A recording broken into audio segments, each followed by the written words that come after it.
Bonjour à toutes et à tous, bienvenue sur le podcast Merci Docteur, le premier comprimé qui s'écoute.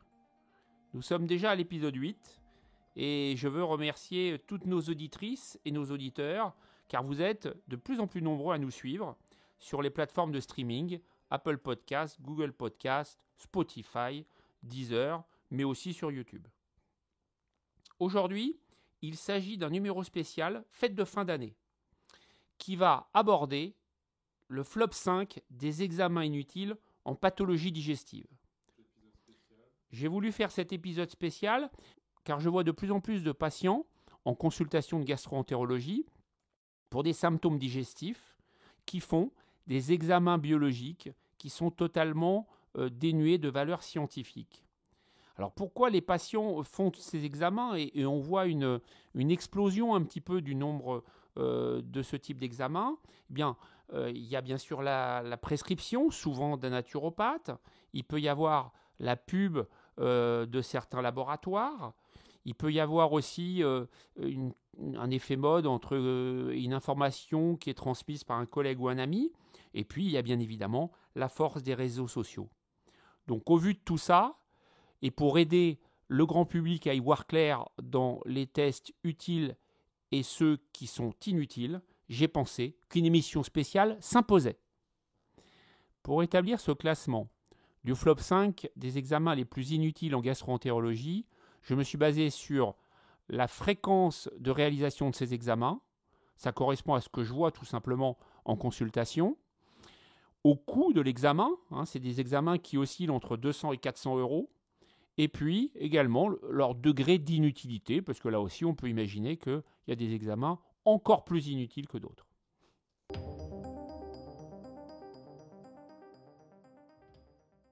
Le numéro 5, flop 5 donc, c'est l'étude du microbiote fécal. Alors il est numéro 5 non pas parce que le microbiote intestinal n'a pas d'intérêt, au contraire, on le sait, je l'ai déjà dit dans plusieurs épisodes précédents, c'est le patron du corps humain, et il joue un rôle très important dans notre santé. Mais la particularité du test proposé, qui coûte entre 200 et 300 euros, est que ça va tester uniquement une dizaine d'espèces bactériennes. Comme vous le savez maintenant, pour avoir écouté les émissions précédentes, nous avons tous 160 espèces de bactéries dans notre microbiote intestinal. Et à partir du moment où ce test n'en teste qu'une dizaine, eh bien, il ne peut pas refléter véritablement une dysbiose éventuelle, c'est-à-dire un microbiote de mauvaise qualité. Donc à ce titre, ces résultats n'ont pas d'impact sur la prise en charge thérapeutique du patient et aujourd'hui n'ont pas d'intérêt. Alors ça ne veut pas dire qu'ils n'auront pas un intérêt dans les prochaines années. J'en ai discuté récemment avec le professeur Joël Doré, qui est directeur scientifique à l'INRA, et qui m'a précisé que ces tests seraient en pratique courante, fiables, dans environ 5 ans. L'étude du microbiote intestinal n'étant pas intéressant pour améliorer et traiter notre microbiote intestinal, qu'est-ce qu'on peut faire pour l'améliorer? Alors les conseils du doc, c'est 1. De prendre des probiotiques par cure régulière d'1 mois. Ce n'est pas la peine de les prendre en continu, donc 1 mois avec des arrêts et des reprises. Et surtout, d'utiliser les espèces bactériennes qui ont fait la preuve de leur efficacité. Je vous en cite 2, Lactobacillus rhamnosus et Bifidobacterium infantis. Voilà 2 espèces qui sont efficaces, notamment dans le syndrome de l'intestin irritable. Je vous conseille d'y associer des prébiotiques, c'est-à-dire la nourriture du microbiote, donc par exemple les oignons, les bananes, et vous pouvez aussi en prendre sous forme d'inuline, qui existe sous forme de poudre, 5 à 10 grammes par jour.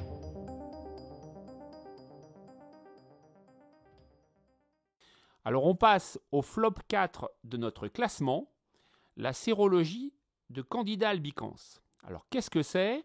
C'est une prise de sang dans laquelle on dose les anticorps dirigés contre un champignon qui s'appelle Candida albicans. Alors, le Candida albicans, c'est quoi? C'est donc un champignon qui va donner des infections au niveau de la peau, notamment au niveau des plis de l'aine, de l'anus ou entre les orteils. Il peut donner également des atteintes au niveau muqueux, c'est-à-dire ce qu'on appelle le muguet buccal, un champignon dans la bouche avec une langue noire. Il peut toucher également la région vulvaire ou vulvovaginale, donc ça donne des vulvites ou des vulvovaginites chez la femme. Et puis il peut également toucher l'œsophage. Donc la particularité de ce champignon, c'est qu'il peut survenir chez les sujets sains, mais aussi chez les sujets immunodéprimés, notamment les patients infectés par le virus de l'immunodéficience humaine, donc le VIH. Voilà. Alors pourquoi est-ce que les patients font ce test inutile ? Parce qu'en général, leur naturopathe leur dit que ça va leur permettre de savoir quel est leur degré de déficit immunitaire relatif et leur risque d'avoir à nouveau des infections. Alors en fait, cette sérologie n'a aucun intérêt sauf chez les patients qui ont eu des candidoses viscérales, c'est-à-dire que c'est des patients qui sont en réanimation, qui ont une chirurgie lourde, voire une greffe de moelle, et parfois ces patients-là vont avoir une fièvre inexpliquée et ça va correspondre à une infection par ce champignon qui va toucher à ce moment-là les viscères, c'est-à-dire le cœur, notamment les valves cardiaques, les poumons, les reins. Et cette sérologie-là peut être positive et nous aider pour faire le diagnostic et pour traiter cette infection qui est pour le coup très grave. Mais en pratique courante, par rapport à des patients qui font des infections par des champignons, cela ne sert strictement à rien. Cette sérologie ne servant à rien, quels sont les conseils du doc ? Alors, pour éviter les infections à Candida albicans au niveau de l'aine ou entre les orteils, lorsqu'on fait du sport, se doucher immédiatement après et bien se sécher. Deuxièmement, porter des sous-vêtements au coton. Et troisièmement, éviter les gels douche, mais plutôt utiliser des savons neutres. Et puis, il faut notamment, c'est très intéressant chez les personnes qui vont faire des infections répétées par ce champignon, il faut essayer d'éradiquer le tube digestif. Alors tout simplement, comment le faire ? On va faire un examen de sel. Cet examen de sel va nous donner la présence de Candida albicans. Et s'il y en a beaucoup à l'examen direct, il faudra stériliser le tube digestif avec un produit qui s'appelle l'amphotéricine B et qui va nettoyer un petit peu le réservoir digestif de ce champignon. On traitera évidemment par des crèmes ou des ovules l'infection elle-même, selon sa localisation, ou par des gélules si c'est un champignon qui est dans l'œsophage. Et puis, de principe, en cas d'infection récidivante par ce champignon, on fera une sérologie HIV.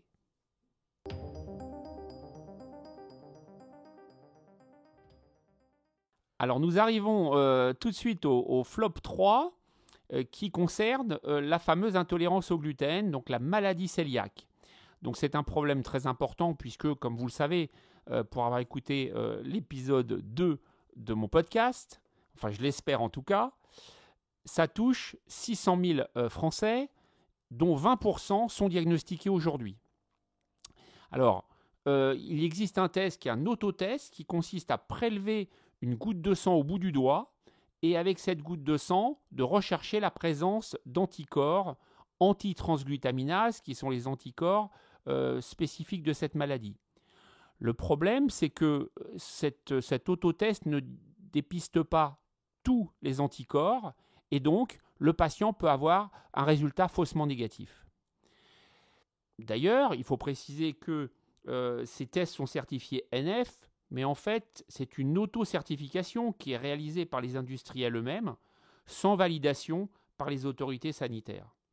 Alors, cet autotest n'étant pas pertinent, les conseils du doc sont de consulter votre médecin, traitant dans un premier temps, si vous avez des symptômes digestifs pour lesquels on ne trouve pas de solution, et de lui demander tout simplement une prise de sang pour réaliser la recherche d'anticorps antitransglutaminase. Et là, il s'agit des IgA, il faut préciser, sur la prise de sang. Et autre point, pour ceux d'entre vous qui auraient suivi un régime sans gluten d'une façon improvisée, si je puis dire, eh bien, il faut retenir que vous devez l'arrêter un mois avant la prise de sang, parce que sinon, votre test serait négatif, alors que vous avez peut-être l'intolérance.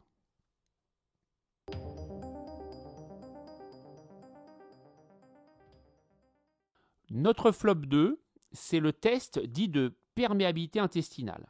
Alors, la perméabilité intestinale, c'est quelque chose qui est très important dans les maladies digestives, notamment dans la maladie de Crohn ou dans le syndrome de l'intestin irritable. Lorsqu'il y a une dysbiose, c'est-à-dire un microbiote en mauvaise santé, ou une irritation de la muqueuse et du mucus, eh bien, ça va favoriser les maladies digestives. Donc ça, c'est une réalité qui est connue des gastro-entérologues. Mais certains voudraient vendre aux patients un test miraculeux qui permettrait, soi-disant, de l'affirmer ou non.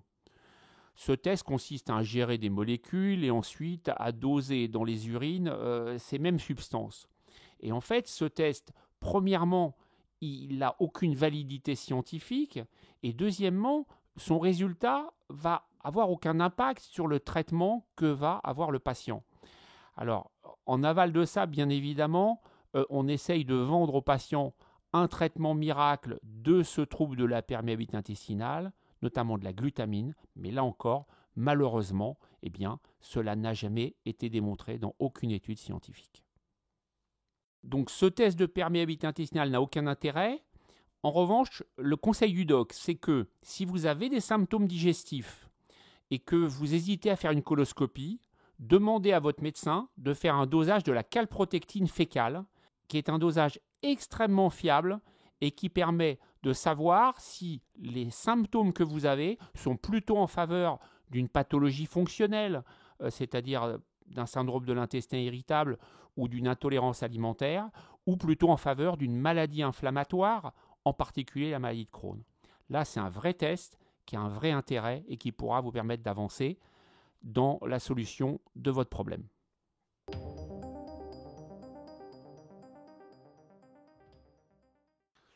Ça y est, nous y sommes. Le vainqueur du jour, donc le flop 1, c'est le test dit de recherche d'allergie alimentaire. Qu'est-ce que ce test d'allergie alimentaire? C'est une prise de sang dans laquelle on va doser des anticorps qui sont dirigés contre les aliments supposés être responsables des symptômes digestifs. Pourquoi les patients font-ils ces tests? Pour le comprendre, il faut distinguer deux choses. Les allergies alimentaires, donc qui ont augmenté beaucoup en Europe ces dernières années. L'allergie, c'est je prends un aliment, par exemple un œuf, auquel je suis allergique et je vais déclencher dans les minutes ou dans les heures qui suivent des symptômes, c'est-à-dire de la diarrhée et des vomissements par exemple. Ça, c'est l'allergie alimentaire et c'est immédiat. Et puis, il faut faire la différence avec l'intolérance alimentaire, qui est plus subtile si je puis dire, puisque ça peut être une intolérance au lactose liée à un déficit enzymatique ou la fameuse intolérance au gluten, qui est une maladie auto-immune chez des patients qui ont une prédisposition génétique. La différence, c'est que dans l'intolérance au gluten, c'est un processus qui va être lent à se mettre en place et les symptômes vont mettre plusieurs années à apparaître. Mais pour le grand public, bien évidemment, c'est compliqué de faire le distinguo entre allergie et intolérance. Et les laboratoires, certains en tout cas, surfent sur cette ambiguïté et proposent un test où les aliments vont être testés plein par dizaines et où le patient est censé trouver la solution miracle à son problème, c'est-à-dire qu'est-ce qu'il doit manger et qu'est-ce qu'il ne doit pas manger. Alors pourquoi ça ne sert à rien? Ça ne sert à rien parce que, en fait, la présence de ces anticorps est normale, elle est physiologique et veut juste dire que vous avez mangé cet aliment. Donc on va vous dire, voilà, ne mangez pas cela, alors qu'en fait, c'est juste des aliments que vous avez consommés, et ça ne veut absolument pas dire que vous y êtes allergique ou intolérant. Vous allez les éviter, et je vois, moi, régulièrement, en consultation, des patients qui sont carencés, qui manquent de fer, qui manquent de vitamines, parce qu'ils ont suivi un régime et supprimé des aliments qu'ils n'auraient jamais dû supprimer. Donc vraiment, les laboratoires biologiques devraient arrêter de faire ces pseudo-examens et de faire croire aux patients qu'ils ont un quelconque intérêt. Le conseil du doc, en revanche, c'est si vous avez des symptômes digestifs et qu'on suspecte une intolérance alimentaire ou une allergie, c'est d'arrêter l'aliment si vous avez identifié un aliment qui vraiment vous semble déclencher chez vous des symptômes, vous le supprimez et vous voyez si vos symptômes disparaissent. Si on est dans un cadre plus flou, À ce moment-là, le mieux est de faire 2 semaines sans fructose, où vous supprimez donc tous les fruits, notamment pendant cette période-là.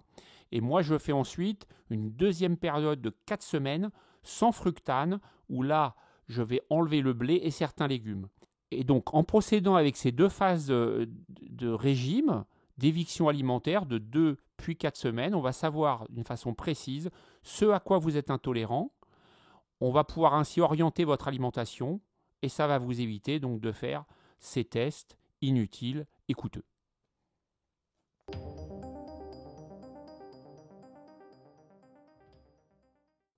Voilà, notre flop 5 est terminé. Il faut bien avoir à l'esprit que toutes les informations que je vous ai livrées sont validées scientifiquement et vérifiables. En même temps, on peut comprendre que le grand public se fasse influencer et espère avoir un test miracle qui va aboutir à une solution de son problème, ce d'autant qu'aujourd'hui, on est amené à vouloir souvent une réponse immédiate et une réponse on-off à notre problème de santé. Mais la médecine est plus complexe que ça, le corps humain c'est plus complexe que ça. Donc le conseil du doc c'est basez-vous sur des choses fiables, allez voir votre médecin traitant qui est quand même le plus à même de vous diriger, éventuellement vers un gastro-entérologue, et de ne faire des tests que lorsqu'ils sont validés scientifiquement. Et j'espère que ce numéro spécial vous aura plu et intéressé, et vous aura apporté des renseignements utiles. Il y a un petit bonus sur ce podcast, sur cet épisode, qui sont mes conseils de fin d'année. Alors, on va tous être amenés à faire la fête, à boire peut-être plus que de raison. Donc, mes conseils sont les suivants. Quand vous êtes amené à boire de l'alcool, essayez de vous limiter, si c'est possible, à 3-4 verres d'alcool. Parce que au-delà, votre foie va avoir un petit peu de mal à détoxifier et c'est là que pourront survenir les problèmes hépatiques. Deuxième conseil, si vous avez trop mangé, que vous n'êtes pas bien, que vous avez envie de vomir, 3 choses à faire. Premièrement, une diète de solide, c'est-à-dire vous arrêtez complètement, vous mettez votre estomac au repos pendant 12 heures. Donc vous lui apportez plus rien.